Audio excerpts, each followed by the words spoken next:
Père, nous voulons te remercier infiniment pour la grâce que tu nous accordes de participer à ce mini-congrès. À présent que nous voulons examiner le message suivant, nous prions que tu nous assistes et que tu nous éclaires sur l'importance des cellules de maison. Merci pour nous avoir exaucés. Au nom de Jésus, nous avons prié. Amen. Donc, si nous regardons sur nos programmes, vous verrez que le message suivant est intitulé « Raviver une stratégie gagnante ». La cellule de soins de maison. Raviver ou ranimer une stratégie gagnante. Si on demande de raviver ou de ranimer, cela veut dire que le feu était éteint ou est sur le point de s'éteindre et il faut le raviver ou le ranimer, puisque c'était une stratégie gagnante pour la croissance de l'Église et que le feu est éteint ou est en train de s'éteindre par ailleurs, donc il faut le ranimer ou le raviver. Pour cela, mon message est intitulé « La cellule de maison », la clé du réveil. La cellule de maison, la clé du réveil. Nous allons lire un passage dans les Écritures, dans Actes des Apôtres, chapitre 2, du verset 41 au verset 47. Actes des Apôtres 2, 41 à 47. Ceux qui acceptèrent sa parole furent baptisés, et en ce jour-là, le nombre des disciples s'augmenta d'environ 3000 âmes. Ils persévéraient dans l'enseignement des apôtres, dans la communion fraternelle, dans la fraction du pain et dans les prières. La crainte s'emparait de chacun et il se faisait beaucoup de prodiges et de miracles par les apôtres. Tous ceux qui croyaient étaient dans le même lieu et ils avaient tout en commun. Ils vendaient leurs propriétés et leurs biens et ils en partageaient le produit entre tous, selon les besoins de chacun. Verset 46, ils étaient chaque jour tous ensemble, assidus au temple. Ils rompaient le pain dans les maisons et prenaient leur nourriture avec joie et simplicité de cœur. Louant Dieu, au verset 47, et trouvant grâce auprès de tout le peuple. Et le Seigneur ajoutait chaque jour à l'Église ceux qui étaient sauvés. Que le Seigneur bénisse sa parole. Je dis que le Seigneur bénisse sa parole. Amen. Donc, à travers ce passage, nous voyons une image de la cellule de maison, de ce que la cellule de maison devrait être. Comment une cellule de maison devrait être animée, la joie qui devait animer les fidèles d'une cellule de maison. Et nous allons, d'entrée de jeu, dire que l'un des principaux problèmes de la société d'aujourd'hui est la dépersonnalisation des êtres humains. Avec la croissance démographique, on devient un simple visage noyé dans la foule. C'est la même chose dans une grande assemblée. Quand les nouveaux arrivent, eh bien, ils sont perdus dans la foule. Personne ne les connaît. Ils sont noyés dans la foule. Ce problème se rencontre donc dans plusieurs églises, particulièrement dans les plus grandes. De nombreuses grandes églises dynamiques sont basées sur la forte personnalité de l'homme de Dieu, c'est-à-dire du fondateur ou du pasteur selon son charisme ou son aura. Les membres de l'Église ont besoin donc de ces encouragements et de ces enseignements pour pouvoir tenir. Ils sont de simples spectateurs dans l'Église. La plupart des nouveaux, quand ils viennent dans une grande assemblée et qu'ils voient le pasteur prêcher ou enseigner, bien, ils sont là, assis comme des spectateurs pour la première fois, personne ne les connaît. Seul un pourcentage limité participe régulièrement aux activités de l'Église. L'enthousiasme initial des nouveaux membres disparaît progressivement et ils risquent de devenir des chrétiens de dimanche, même au sein d'églises très vivantes, sans qu'on ne le sache. Le seul remède efficace, c'est la cellule de maison.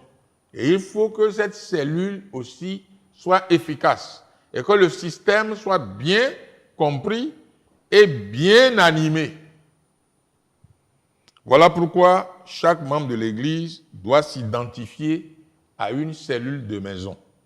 Pour la compréhension de l'enseignement, nous allons parler premièrement des avantages de la cellule de maison. Les avantages de la cellule de maison ou de la cellule de soins de maison. Deuxièmement, nous allons parler des devoirs des membres de la cellule de maison. Les devoirs des membres de la cellule de maison. Et pour terminer, nous allons parler des devoirs des responsables de cellule. Les devoirs des responsables de cellule. Alors, si tout le monde comprend ce que c'est que la cellule de maison, pourquoi la cellule est là, quels sont ses avantages, et que chaque membre connaît sa responsabilité vis-à-vis des autres membres de la cellule, et que le dirigeant de cellule connaît sa responsabilité ou ses responsabilités vis-à-vis des membres de sa cellule, c'est fini. Le système fonctionne bien et devient la clé du réveil, n'est-ce pas, au sein de la grande assemblée et au sein des familles chrétiennes et des familles qui sont dans les différents quartiers où ces cellules-là sont implantées. Voyons donc, premièrement, les avantages de la cellule de maison. Nous allons lire dans 1 Corinthiens, chapitre 12, à partir du verset 12. 1 Corinthiens 12. 1 Corinthiens, chapitre 12. Ouvrez vos Bibles. Dans 1 Corinthiens, chapitre 12, nous lisons du verset 12. Car, comme le corps est un, et a plusieurs membres, et comme tous les membres du corps, malgré leur nombre, ne forment qu'un seul corps, ainsi en est-il de Christ. Nous avons tous, en effet, été baptisés dans un seul esprit pour former un seul corps, soit juif, soit grec, soit esclave, soit libre.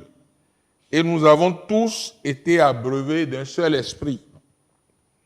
Ainsi, le corps n'est pas un seul membre, mais il est formé de plusieurs membres. C'est ce qui se passe dans la cellule. La cellule est composée de plusieurs membres. Le corps humain est composé de plusieurs cellules. Et c'est pour cela que nous tenons debout, c'est pour cela que nous vivons, c'est pour cela que nous sommes en bonne santé.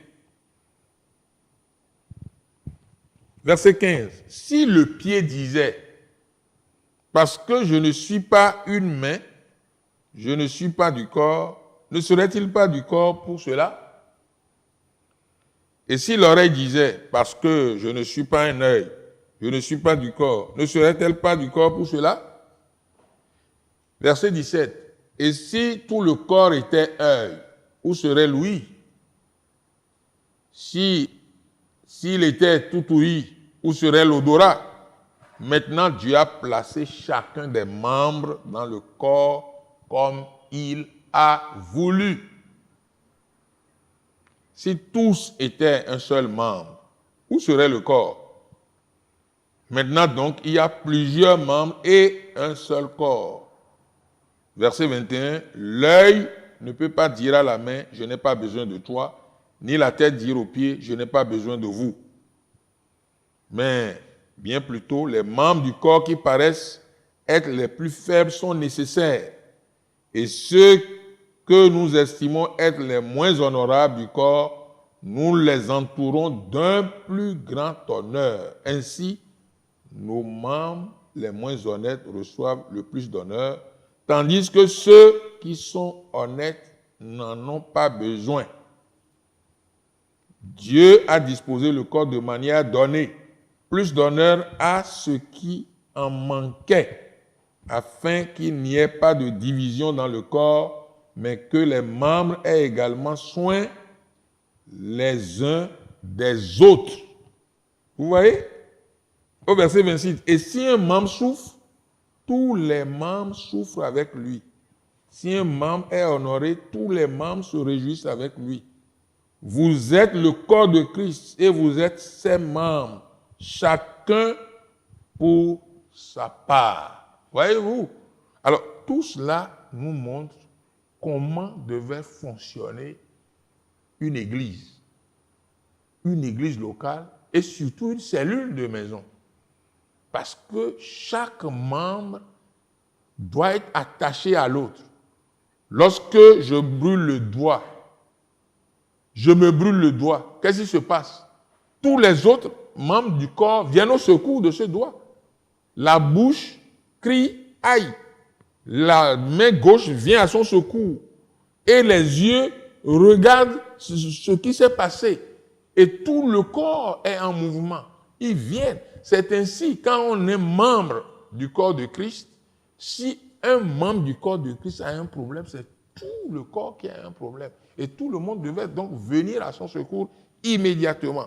Donc, si vous êtes membre d'une cellule de maison, eh bien, cette cellule doit connaître ses responsabilités pour pouvoir vous aider à mieux vivre la vie chrétienne. Voyons donc les avantages rapidement. Premièrement, le premier avantage, parce que je vais citer 8, les cellules offrent une excellente occasion aux membres de s'engager dans la vie de leur église et d'y trouver un sens. Au sein d'une église, tout le monde ne peut être diacre, c'est-à-dire dirigeant, ou ancien, c'est-à-dire ouvrier. Tout le monde ne peut pas être ouvrier. Tout le monde ne peut enseigner l'école de dimanche ou le sondage des Écritures. Tout le monde ne peut pas faire la cure d'âme, c'est-à-dire tout le monde ne peut pas conseiller les membres de l'Église. Mais grâce aux cellules de maison, de soins de maison, chacun a l'occasion de s'engager parce que chaque membre de l'Église fait partie d'une cellule composée au maximum de 12 à 15 familles ou tout simplement de 12 à 15 personnes. Et chaque personne représente une famille dans la cellule. Ça, c'est le premier avantage parce que chacun peut s'engager à faire quelque chose pour les autres dans cette cellule. Deuxième avantage, c'est que chaque semaine, ces membres, c'est-à-dire les membres de la cellule, se rassemblent dans leur quartier et ont la possibilité d'adorer le Seigneur, de prier ensemble, d'étudier la parole de Dieu ensemble, de mettre en pratique les dons spirituels que Dieu leur a donnés ensemble, de voir des miracles s'opérer sous leurs yeux, de voir des guérisons arriver aux malades et de bénéficier d'une communion fraternelle, entre les amis chrétiens. Intégrés donc à une cellule, ils ne sont plus perdus dans la foule. Ils ne sont plus des gens. Mais nous avons ici des individus avec un nom que tout le monde connaît. Avec 6 personnes, 5 personnes, 12 personnes au maximum, 15, on peut connaître le nom de chacun. Et on peut s'appeler par nos noms. Au lieu chaque fois de dire frère, frère, sœur, sœur, sœur, non. Frère Patrick, sœur Amélie, et frère Clovis, ainsi de suite. Et on se sent vraiment appartenir à l'autre. Troisième avantage, c'est que quelqu'un qui s'engage dans une cellule s'aperçoit qu'il est une personne en chair et en os. Le dirigeant devient en quelque sorte son pasteur. Le dirigeant ou la dirigeante de la cellule connaît chacun des membres de sa cellule et peut s'entretenir personnellement avec lui ou avec elle. Et il connaît aussi sa maison et le lieu de son travail où il fait son commerce. Et il peut partager leur joie, leur peine, dans un climat presque familial. Et cela développe, n'est-ce pas, entre le pasteur et les membres, un sentiment d'appartenance. Et ça, vous ne pouvez pas voir ça dans la grande assemblée. Aucun pasteur d'une grande assemblée, si nous prenons la taille d'une assemblée comme un district, par exemple, qui doit avoir entre 80, 100 et parfois plus, le pasteur ne peut pas avoir ce privilège-là de connaître le nom de toutes les personnes, de les interpeller ou de les appeler par leur nom et de connaître leurs problèmes. Mais le dirigeant de la cellule, de la cellule, lui, il peut facilement le savoir. Quatrième avantage, c'est que dans la grande assemblée, la participation de chacun se limite au chant et à la louange qui est dirigée depuis l'autel. Et dans le temps imparti seulement, et à la réception du message du pasteur ou de l'enseignement qui vient du pasteur ou d'un enseignant désigné, il est là dans la foule, il bénéficie de cela, tout le monde chante, loue le Seigneur, on donne le message. Il bénéficie aussi du charisme du pasteur pour recevoir une guérison ou un don en passant. Mais à la cellule, Dieu peut utiliser chacun et peut utiliser celui-là aussi qui est là dans la foule comme perdu. Dieu peut utiliser. Chacun a fait quelque chose. Non seulement ici à recevoir l'enseignement qui est donné par le dirigeant, mais également à prier pour recevoir une grâce divine, pour recevoir une guérison divine, pour recevoir une assurance divine. À la cellule de maison, chacun peut aider les autres membres de la cellule, les autres membres de la cellule. Et ce n'est pas le pasteur seul qui va tout faire ici, mais chaque membre de la cellule a l'occasion d'apporter une contribution de qualité à travers les discussions bibliques. Parce que ici, les discussions bibliques sont différentes de la prédication directe où on ne peut pas poser des questions. Dans la cellule de maison, le dirigeant de la cellule développe le thème du jour et laisse la parole à chaque membre de la cellule pour réagir et pour s'exprimer. Et ça donne vraiment un sentiment d'appartenance. À travers la manifestation du don de l'Esprit, chacun peut être baptisé du Saint-Esprit. Si tu n'es pas baptisé du Saint-Esprit dans la grande assemblée, tu peux faire l'expérience à la cellule de maison. Et avec l'évidence du parler en langue et apporter également une parole de connaissance ou de sagesse dans la cellule et les autres pourront bénéficier des dons et des talents que Dieu a donnés à chacun. Ici, c'est-à-dire dans la cellule, chaque membre peut prier pour les malades. Chaque membre peut prier pour les malades et croire que Dieu guérira le malade. Et souvent, Dieu le fait. C'est pourquoi il y a des séances de prière dans la cellule de maison. Certains l'appellent même une cellule de prière, où chaque membre de la cellule donne ses requêtes, c'est-à-dire ce qui lui tient à cœur, ce qu'il veut que le Seigneur fasse dans sa vie, dans son service ou dans la vie d'un membre de sa famille. Et tout le monde prie et on obtient le résultat. Et pendant la séance de témoignage, vraiment, tout le monde est édifié. Cinquième avantage, c'est que chaque membre de la famille peut devenir un instrument de réveil dans son quartier. En effet, le fait de partager leur amour avec les incroyants de leur quartier, le fait de partager ce que Dieu leur a fait ou le fait dans la cellule de maison avec les habitants de leur quartier ou de leur maison, eh bien, permet à ces membres-là de venir voir ce qui se passe dans la cellule et de gagner de nouveaux membres. Ceci est surtout vrai lorsque leurs voisins acceptent avec joie leur invitation aux réunions de la cellule de maison. Chaque membre devient ainsi un missionnaire et un instrument de réveil dans son quartier.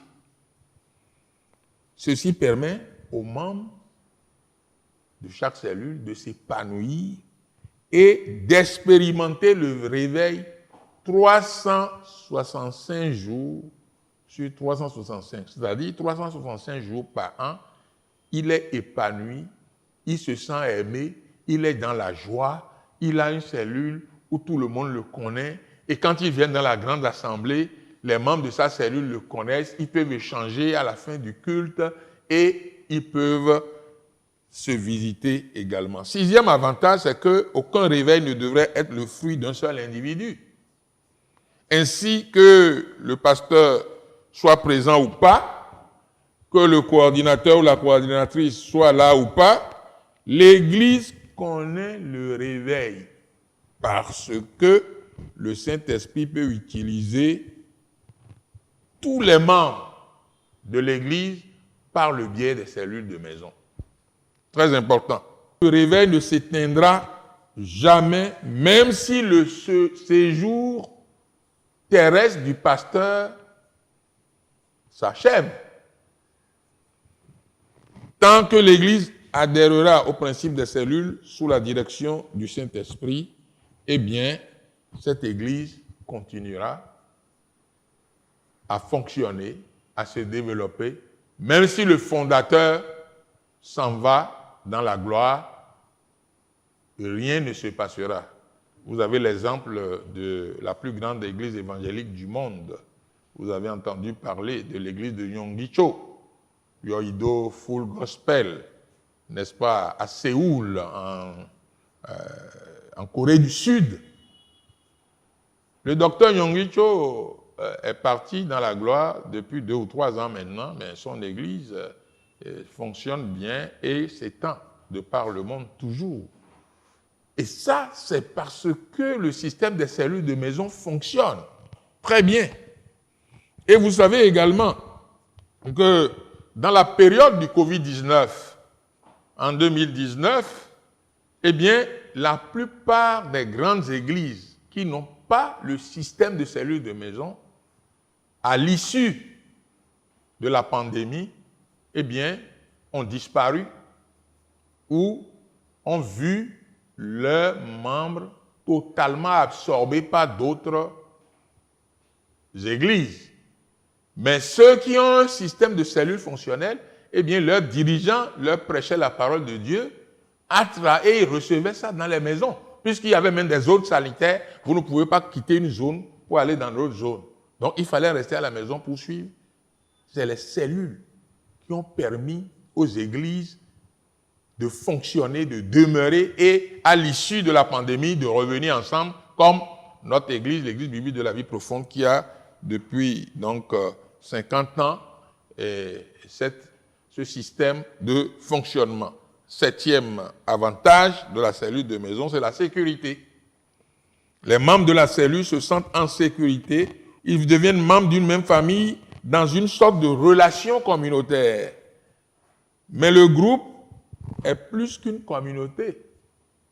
Dans chaque cellule, tout le monde est libre de s'exprimer, de discuter de ses problèmes, de demander des conseils et de demander également des prières.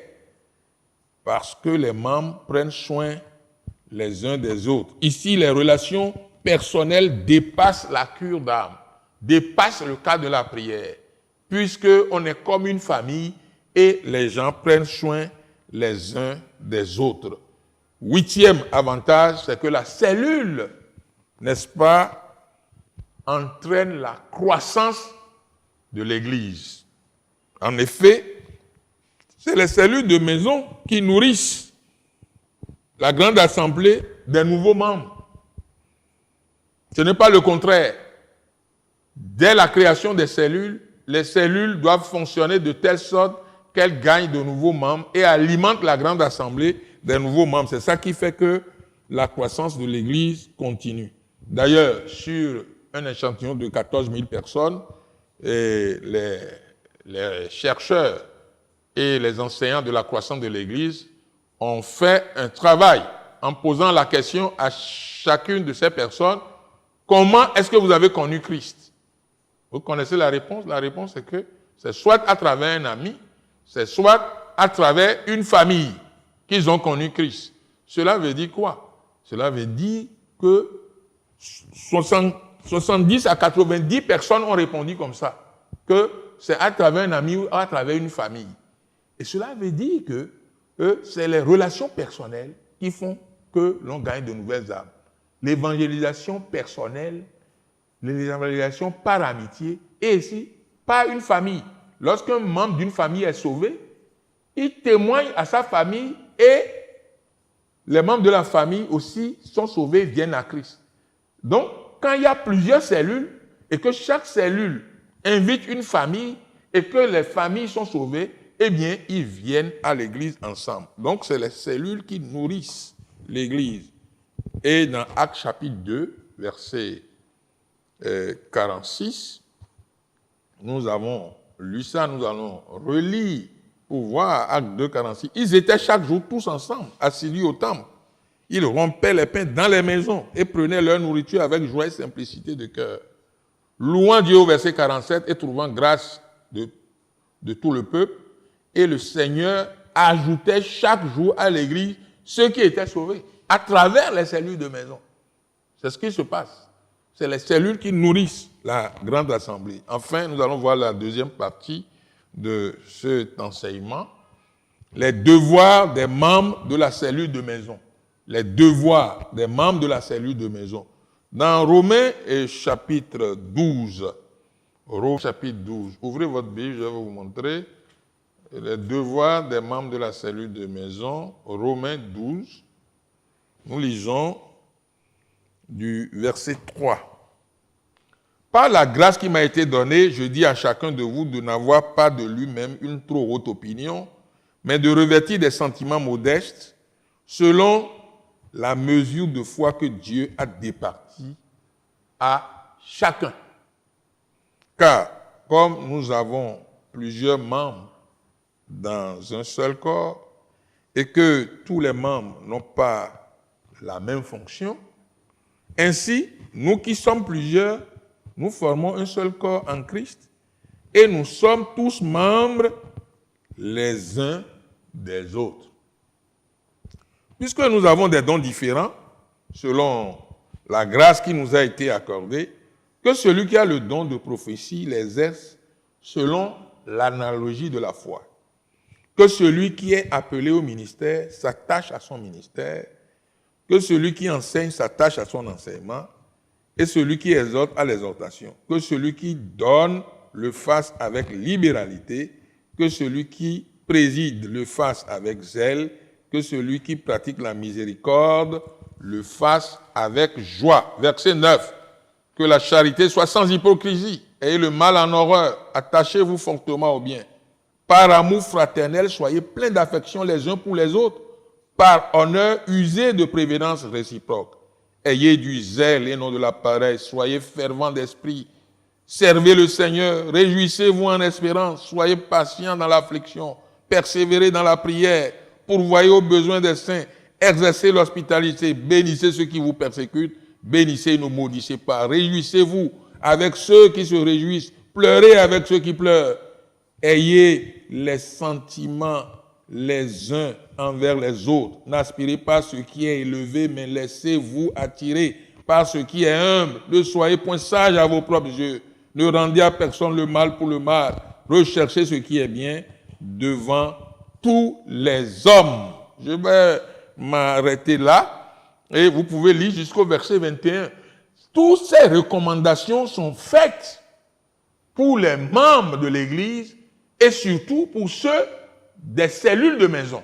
Si vous êtes membre d'une cellule de maison, ce sont là vos devoirs envers les autres membres de la cellule de maison. C'est ça qui a été détaillé ici par l'apôtre Paul aux Romains. Et donc, quels sont les devoirs des membres de la cellule de maison? Quand vous lisez ceci jusqu'à la fin, vous voyez déjà les devoirs apparaître. Mais je vais donner quelques précisions. Par exemple, de façon pratique, si dans une cellule de maison, un frère ou une sœur qui travaillait bien dans sa société ou bien dans son emploi a perdu son emploi, qu'est-ce qui se passe? Il rentre en chômage. Quand il rentre en chômage, en attendant qu'il trouve un autre emploi, il va manger comment? S'il a des enfants à scolariser, il va les scolariser comment? Surtout que la rentrée est proche. Comment il va faire? C'est les membres de la cellule qui doivent lui venir en aide. Les membres de la cellule en cas de chômage, eh bien, doivent aider la famille du frère en lui procurant de temps en temps de la nourriture et même des vêtements.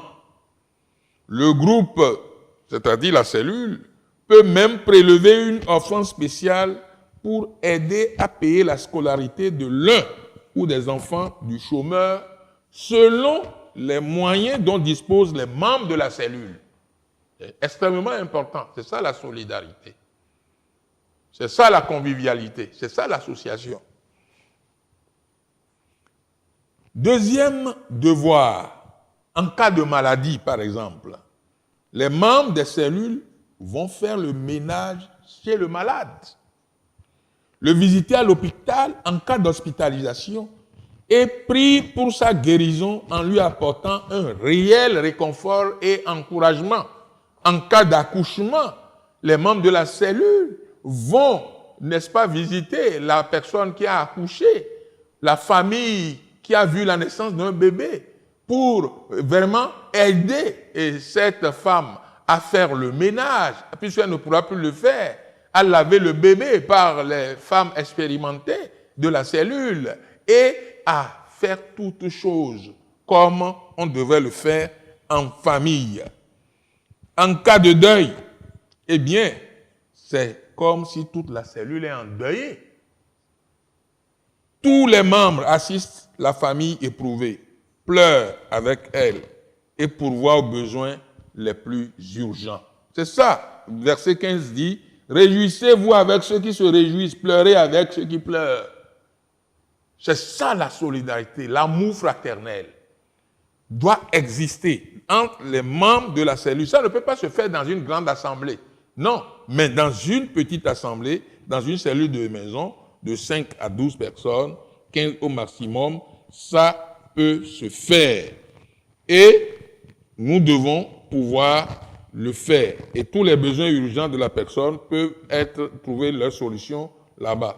Et quatrièmement, en cas de joie, de promotion, par exemple, de mariage, de succès, toute la cellule se réjouit avec l'intéressé, comme le verset 15 de Romains 12 nous l'a dit. Et en cas d'échec, toute la cellule encourage celui qui a échoué à son examen, que ce soit un examen professionnel, que ce soit un examen académique, celui qui a échoué, on l'encourage à persévérer et que la prochaine fois, et ça va marcher.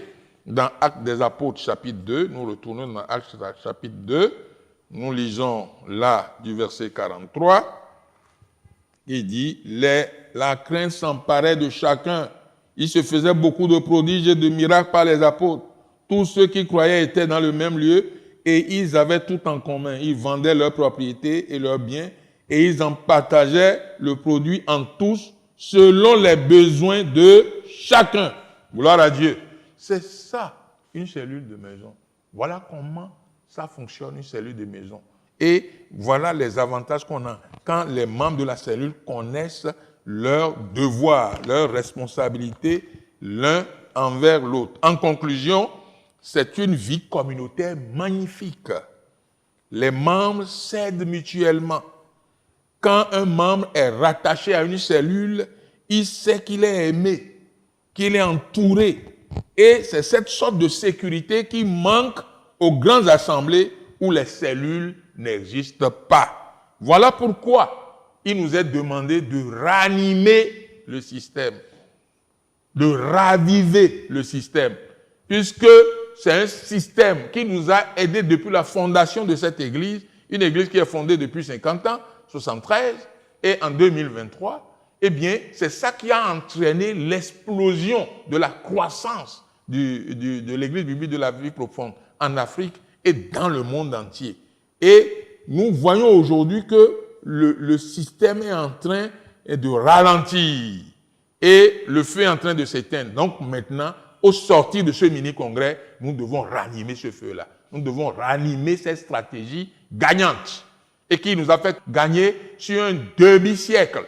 Et maintenant, nous abordons la seconde moitié du siècle. Eh bien, nous devons raviver cela pour pouvoir avoir des résultats probants. Surtout que nous sommes en pleine dissiquée.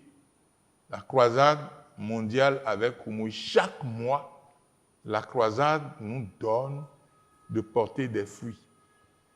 Mais sans les cellules de maison, nous n'arrivons pas à conserver ces fruits-là, surtout parce que les cellules de maison n'existent plus à certains endroits où sont complètement fonctionnent au ralenti. Et avec ça, nous ne pouvons pas aller de l'avant. Donc nous devons faire très attention pour ne pas reculer. Si nous voulons garder les fruits, nous devons absolument ranimer les cellules de maison. D'ailleurs, les dernières statistiques ont montré que sur les derniers mois de cette année, et la DCK, nos dirigeants ont fait des statistiques pour nous montrer que le taux de rétention de ceux qui se convertissent vraiment est très faible. Est très faible. Lorsqu'on prend 40 000 personnes qui ont donné leur vie au Seigneur à travers le monde entier, et c'est environ 15 personnes que nous arrivons à baptiser et qui demeurent dans l'Église. Et c'est très faible, puisque nous n'arrivons pas à conserver les fruits de manière générale. Donc, en ravivant le système des cellules de maison, vous allez voir qu'il y aura un changement radical de par le monde entier. Et c'est pour cela que ce message vient à point nommé, afin que chaque responsable, chaque pasteur puisse ranimer les cellules de maison et les prendre très au sérieux, comme au début du ministère au Bénin. Je m'en vais terminer avec le troisième point, les devoirs des responsables de cellules de maison. Les devoirs des responsables de cellules de maison. Alors, pour que les cellules fonctionnent normalement, les dirigeants de cellules doivent connaître leurs devoirs. Et les dirigeants de cellules, pour qu'ils puissent connaître leurs devoirs et maîtriser leurs devoirs, il faut qu'ils soient qualifiés. Et donc, dans la sélection des dirigeants de cellules, nous devons faire attention. Généralement, là aussi, nous avons abandonné les critères de sélection et on prend n'importe qui pour diriger. Ça ne marche pas. Dans Exode 18, nous allons retourner à la Bible et regarder Exode chapitre 18, les critères de sélection des dirigeants d'une cellule de maison. Exode chapitre 18, versets 21 à 22. Choisis parmi tout le peuple des hommes capables. Ça, la personne doit être capable. 2. Craignant Dieu. La personne doit avoir la crainte de Dieu. Des hommes intègres. Troisièmement, intégrité. Ne transige pas avec l'intégrité. Ennemi de la cupidité. La personne est ennemie de la cupidité pour ne pas toucher à l'argent de la cellule de maison. Pour ne pas toucher aux dons qui arrivent dans la cellule de maison. Établis-les sur eux comme chefs de 1000, chefs de 100, chefs de 50, chefs de 10. Les chefs de 10, c'est les dirigeants de cellules. Les chefs de 50, c'est les dirigeants de quartier. Si vous avez 5 cellules de 10 personnes, ça fait 50 membres, on met un responsable à la tête de ces 50 membres, qui est le dirigeant du quartier ou de zone, qui circule et qui surveille les autres, pour que les cellules qui sont dans le quartier fonctionnent normalement. La cellule de maison fonctionne par unité de 10. Si vous avez 50 membres dans votre district, vous devez avoir au moins 5 cellules de maison. Si vous avez 100 membres, vous devez avoir 10 cellules de maison qui doivent avoir 10 membres chacun. Maintenant, si vous avez moins que ça, vous ne pouvez jamais croître. C'est les cellules qui doivent nourrir la grande assemblée. Si j'ai 50 membres et que j'ai 5 cellules de maison, si je veux avoir plus de membres et aller de l'avant, je dois passer à 6, 7, 8 cellules pour pouvoir jouir de travail des cellules qui doivent nourrir l'assemblée pour que l'assemblée grandisse. C'est comme ça. Et les gens qui doivent diriger doivent avoir du caractère. Ils doivent avoir la crainte de Dieu. Ils doivent être des gens bien choisis. Et regardez le dernier critère de sélection. Ça, c'est l'Ancien Testament. Hein. Dans le Nouveau Testament, et vous allez voir les critères qui ont été ajoutés dans Actes des Apôtres, chapitre 6. Actes des Apôtres, chapitre 6. Verset 3. C'est pourquoi, frères, choisissez parmi vous 7 hommes de qui l'on rende un bon témoignage, qui soit plein d'Esprit Saint et de sagesse, et que nous chargerons de cet emploi. Plein de sagesse, plein d'Esprit Saint. Cela veut dire que les dirigeants de salut doivent être baptisés du Saint-Esprit et de feu. Donc, les 3 critères fondamentaux. 1, la nouvelle naissance. 2, la sanctification. 3, le baptême du Saint-Esprit. Quand un dirigeant ou une dirigeante de cellule a ces 3 expériences, mais il a un feu dévorant, un enthousiasme contagieux. C'est ça qui permet que la cellule vive. Mais si vous prenez quelqu'un qui n'a pas fait ces expériences-là, ça a dit que la cellule est déjà morte dès le début. C'est comme l'œuf qui meurt, n'est-ce pas, dans le ventre de la maman avant que le bébé ne puisse paraître. Alors, je vais citer rapidement les responsabilités du dirigeant de cellule maintenant, après avoir montré les critères de sélection. 1. Le dirigeant de cellule a le devoir, premièrement, d'enseigner, exhorter et présider toutes les réunions lui-même. C'est lui qui enseigne. La période de discussion, 30 minutes là, c'est lui qui donne les enseignements. 2. Il doit veiller sur le troupeau et sur lui-même. Veiller sur le troupeau, cela veut dire il doit prier chaque jour pour le troupeau sur lequel il est établi évêque. Les 5, 6 membres ou 12 membres maximum qu'il a dans la cellule, il doit prier pour eux. Prier pour leurs problèmes. Il doit veiller, il doit les surveiller. C'est-à-dire, il doit leur faire la visite. Pour surveiller, il faut visiter les gens, pour voir comment ils vivent à la maison, au service, comment ils se comportent. 3, il doit former des disciples, c'est-à-dire des assistants. Il ne doit pas croire qu'il est le seul à pouvoir tout faire dans la cellule. Non, il doit former un assistant par trimestre. Sur 3 mois, il doit former un assistant par trimestre. C'est extrêmement important. Et 2 assistants par semestre qu'il va présenter pour être interviewés, sélectionnés pour rentrer dans le rang des ouvriers. Les assistants là, c'est eux qui doivent présenter à la prochaine sélection pour rentrer dans les ouvriers, le rang des ouvriers. C'est extrêmement important. Il doit proposer, 4e, au moins 2 assistants qualifiés pour la formation des ouvriers par semestre. 5e responsabilité, il doit régler tous les petits problèmes entre les membres et référer les cas les plus difficiles à sa hiérarchie, c'est-à-dire aux dirigeants de zone ou à la responsable des femmes si c'est des cellules de femmes. Sixièmement, il doit remplir les rapports de cellule à chaud.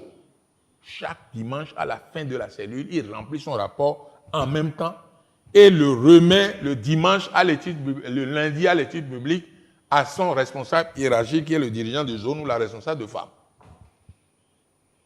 Septièmement, il doit encourager, mobiliser chaque membre à participer au programme hebdomadaire. Un bon dirigeant de cellule, il ne rate pas les programmes hebdomadaires. Il est là le lundi lui-même à l'heure. Et à la fin de l'étude biblique, il regarde parmi ceux qui sont venus à l'église là, qui sont mes membres, qui sont venus. Il va vers eux, les salue, comment allez-vous? Ah, vous avez bien fait d'être là.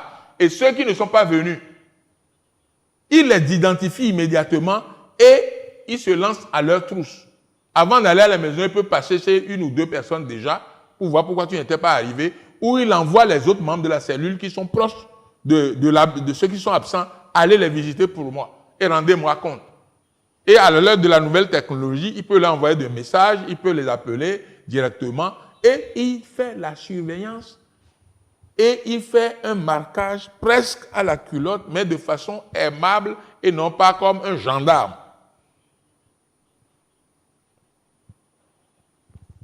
Huitièmement, il doit encourager chacun à inviter leurs voisins à la cellule de maison. C'est ça le but de la cellule. La cellule est non seulement la clé du réveil, mais aussi la clé de l'évangélisation. Il encourage chaque membre de la cellule à parler aux gens de sa maison. Vous devez inviter prochainement à la cellule de maison dimanche prochain un de vos colocataires, un de vos voisins, un membre de votre famille à venir voir comment nous faisons la cellule ici. Si il le fait bien, que chaque membre le fait bien, eh bien la cellule va commencer à croître. Et quand la cellule croît jusqu'à 12 personnes, on doit penser à diviser cette cellule-là en deux et à lui donner un nouveau dirigeant qui est l'un des assistants qui avait déjà été formé. Et cette cellule prend et continue de se développer jusqu'à 12, 15 au plus tard, on doit diviser.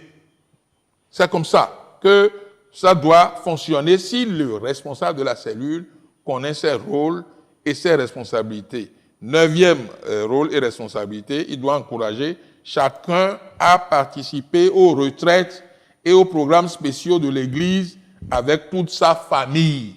Lorsqu'il y a un séminaire, lorsqu'il y a une croisade, lorsqu'il y a une retraite, chaque dirigeant de cellule doit veiller à ce que les membres de sa cellule soient là. C'est lui leur pasteur. Le pasteur général, lui, ne les connaît pas. Il les voit seulement, il voit du monde dans l'église, mais il ne sait pas comment ça se passe. Il le sait à travers les rapports qu'il reçoit. Et si une cellule fonctionne bien ou pas, il doit le savoir. Et les problèmes que les dirigeants de cellules citent dans le rapport, le dirigeant hiérarchique ne doit pas les négliger, puisque c'est les choses difficiles qu'il ne peut pas régler, qu'il renvoie à la hiérarchie. Pour conclure, nous allons dire que pour réussir d'abord sa cellule, le fonctionnement, il doit, visiter les membres. Chaque dirigeant de cellule doit visiter au moins 3 fois les membres de la cellule par semaine. C'est ça. C'est-à-dire, il doit sortir pour aller en visite. Tu diriges 5 ou 6 personnes ou 12 personnes maximum. Une fois par semaine, tu dois pouvoir parcourir tous ces gens-là en faisant une programmation. Tu sors 3 fois dans la semaine pour pouvoir les visiter. Dans l'église du docteur Yonggi Cho à Séoul, il y a même des dirigeants de cellules qui sont à plein temps. Et si vous êtes à plein temps dans l'œuvre et que vous êtes en même temps dirigeant de cellule, c'est 3 fois par jour que vous sortez pour aller visiter les membres. 3 fois par jour. Et nous ici, comme la plupart des dirigeants sont des laïcs, on dit au moins 3 fois par semaine, tu fais la liste de tous les membres de la cellule et tu dis, bon, tel jour j'irai visiter telle et telle personne, tel autre jour j'irai visiter. Avant la fin de la semaine, tu as déjà fini. Quand vous venez dimanche prochain à la cellule, le soir, tu vas voir que tous ceux que tu as visités là seront là. Parce qu'ils sont contents. Ils voient que notre pasteur de maison nous aime, il nous visite, il connaît nos problèmes, il prie pour nous et on grandit, on évolue ensemble. Donc, que devons-nous faire maintenant pour ranimer, n'est-ce pas, cette stratégie gagnante, pour raviver cette stratégie gagnante? Un, c'est que le dimanche prochain, tous les pasteurs de toutes nos assemblées qui m'écoutent doivent regrouper à la fin du culte les membres de l'Église qui n'ont pas de cellule et les orienter vers une cellule proche de leur maison ou de leur quartier. 2. Chaque pasteur qui m'écoute doit lancer une cellule de maison là où il n'y en a pas. En quoi faisant? En demandant des volontaires. Quels sont ceux qui sont dans l'église ici et qui aimeraient accueillir une cellule dans leur maison? En leur montrant les avantages d'une cellule de maison. C'est comme si tu reçois l'Arche de l'Éternel chez toi. Quand Obed-Édom a reçu l'Arche de l'Éternel chez lui et qu'il a commencé à prospérer à tous égards, le roi David qui avait rejeté l'a envié son cœur, a dit maintenant il faut qu'on amène ça chez moi. C'est comme ça, quand vous avez une cellule chez vous qui fonctionne bien, les bénédictions pleuvent dans cette maison-là. Qui veut recevoir une cellule chez lui? Vous allez voir, des gens vont lever la main. Vous les identifiez. Toi, tu habites quel quartier? Tu habites quel quartier? Et on désigne un responsable et les membres qui viennent de ce quartier-là, on leur implante une cellule dans ce quartier. C'est comme ça. Et on trouve un dirigeant qualifié ou une dirigeante qualifiée qui a les 3 expériences fondamentales et qui peut vraiment les aider. Si vous prenez des gens, des anciens qui sont déjà fatigués, qui ont perdu la vision de la cellule et ont perdu l'enthousiasme de la cellule, eh bien, la cellule sera une cellule morte-née ou née-morte. Donc, il ne faut pas faire cette erreur-là. Prenez des jeunes chrétiens qui ont assez d'expérience et qui peuvent enflammer, n'est-ce pas, la cellule de maison. Il faut s'appuyer sur les cellules pour intégrer les nouveaux convertis dans l'Église. Avec la JCK, nous devons tous savoir que sans les cellules de maison fonctionnelles, nous allons toujours perdre les fruits. Si nous faisons l'évaluation au Bénin sur le nombre de personnes que Dieu nous a données depuis 2 ans et plus maintenant, combien sont restés dans l'Église, nous verrons que c'est très peu. Et c'est parce que le système, n'est-ce pas, a été grippé. Et nous devons maintenant le raviver. Et si nous le ravivons, nous allons voir que nous allons vraiment faire les œuvres de Dieu et que les fruits que Dieu nous donne, à partir de la croisade prochaine de ce mois de septembre, qui aura lieu de la Zambie et que nous allons tous capter chez nous, eh bien, nous allons retenir les nouveaux convertis que Dieu nous donne et ils seront contents d'être avec nous, d'être en famille et d'évoluer avec nous. Voilà pourquoi on dit que la cellule de maison, c'est la clé du réveil ou la clé de l'évangélisation. Que le Seigneur vous bénisse. Heureux serez-vous si vous le mettez en pratique. Levons-nous pour la prière. Voilà, tu viens d'entendre la parole. Tu viens d'entendre la parole sur le système de la cellule de soins de maison. Et nous devons porter à Dieu en prière ce que nous venons d'apprendre ou de réapprendre pour nous les anciens. Ce que le Seigneur vient de nous rappeler, les anciens, et qui est quelque chose de neuf ou de nouveau pour les nouveaux chrétiens qui nous ont rejoints en temps, par dizaines, par centaines, dans nos régions, dans nos maisons, dans nos districts, dans nos églises, dans nos sièges. Nous devons prier et demander à Dieu, oh Dieu, aide-nous à raviver ce système qui était une stratégie gagnante dans l'Ancien Testament et dans le Nouveau Testament, que tu as révélé à nos aînés dans la foi, à nos pères dans la foi, et qui nous ont enseigné et qui ont fait que cette Église, en peu de temps, a pu faire ce chemin rapide. En 50 ans, elle a couvert tout le monde entier. Aujourd'hui, elle continue de percer. Aujourd'hui, plus de 180 pays dans le monde entier, grâce à ce système des cellules de maison. Et au Bénin, c'est la même chose. de 3 cellules de maison en 1986, aujourd'hui, l'œuvre a prospéré et est établie dans toutes les régions du pays et rentre dans toutes les communes et on va lentement vers tous les villages. Nous devons ranimer ce feu et surtout que Dieu nous donne, à travers les croisades du pasteur Koumoui au plan mondial, assez de nouveaux convertis chaque mois et dans chaque église locale, eh bien, que le système soit ranimé et que là où il n'y en a pas, que nous la créons. Là où ça meurt, nous la ravivons en trouvant des dirigeants charismatiques. Si vous n'avez pas les 3 expériences fondamentales, vous devez au moins être sanctifié ou être intègre. Si les critères de sélection sont banalisés ou mis de côté et qu'on met des gens qui ne sont pas sauvés là, la cellule est morte-née. Dès sa naissance, elle n'existe pas. Prions que le Seigneur nous aide à raviver le feu. À raviver le feu. Prions, prions. Que les modérateurs puissent prendre la relève maintenant et conduire le peuple de Dieu à prier et ensuite à clôturer. Que le Seigneur nous bénisse. Continuons de prier. Les modérateurs ou les commandants de camp, prenez la relève maintenant et conduisez le peuple à la prière.